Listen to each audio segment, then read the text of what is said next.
The US says it does not seek another war, but it will protect itself and respond appropriately following the drone attack that killed 3 American soldiers and wounded dozens near the Jordan-Syria border at a remote outpost called Tower 22. Since Israel's retaliation for the October the 7th attacks, US military bases in Syria and Iraq have been attacked more than 170 times.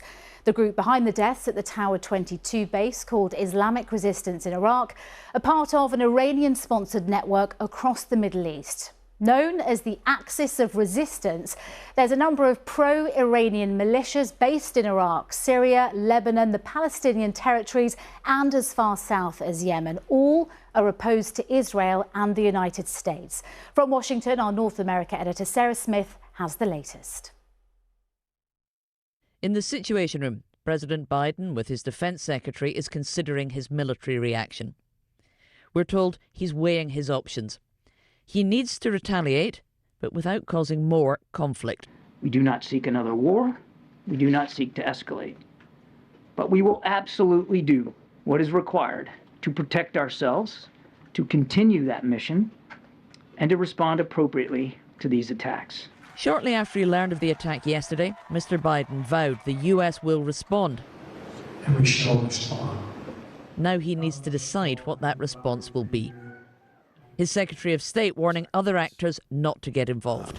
From the outset, we've been very clear in warning that anyone looking to take advantage of conflict in the Middle East and try to expand it, don't do it. The US has not said which militia group it believes is responsible for the attack on their base in Jordan, or why the deadly drone was not intercepted. President Biden's opponents lay the blame on him and are demanding he target Iran itself in response.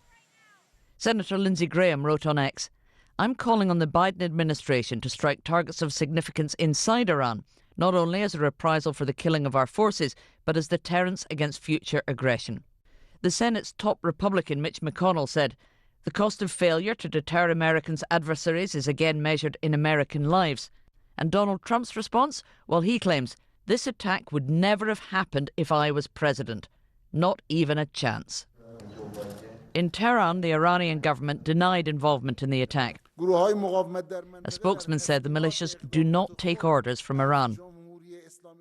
The 3 soldiers killed yesterday have been named as Specialist Brianna Moffett, Specialist Kennedy Sanders and Sergeant William Rivers.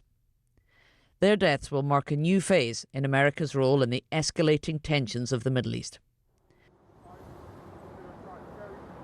So what are the options that President Biden is weighing up inside the White House? Well, he could redouble America's efforts to attack the Iranian-backed militias in the region who have been striking at US forces, but those have obviously so far failed to deter those groups from striking at Americans. A much more aggressive response would be to try to target the source of the Iranian missiles and drones that those groups are using. He could go after the Iranian Revolutionary Guard in positions in Iraq or Syria rather than in Iran itself, but even that would risk some kind of escalation from Iran. I mean, just as the US says it is not seeking war and it doesn't want conflict with Iran, it's pretty convinced that Tehran doesn't want some kind of direct conflict with Washington. But everybody knows they have to take great care in this delicate and dangerous situation. Sarah, thank you. Lise Doucette is here with me in the studio. Lise, as well as focusing on how to respond to the deaths of its soldiers, the US is still trying to find ways to pause Israel's war in Gaza and bring home the remaining hostages held by Hamas, which is regarded as a terrorist organisation by many Western governments, including the UK. What can you tell us? In the last hour, the US's top diplomat, Antony Blinken, that you heard in that report, said that the United States was very, very actively pursuing this. Now, we focused on these talks briefly last night here on the 10. What's new today is that there are new details provided by the Prime Minister of Qatar, which is playing a pivotal role in these discussions.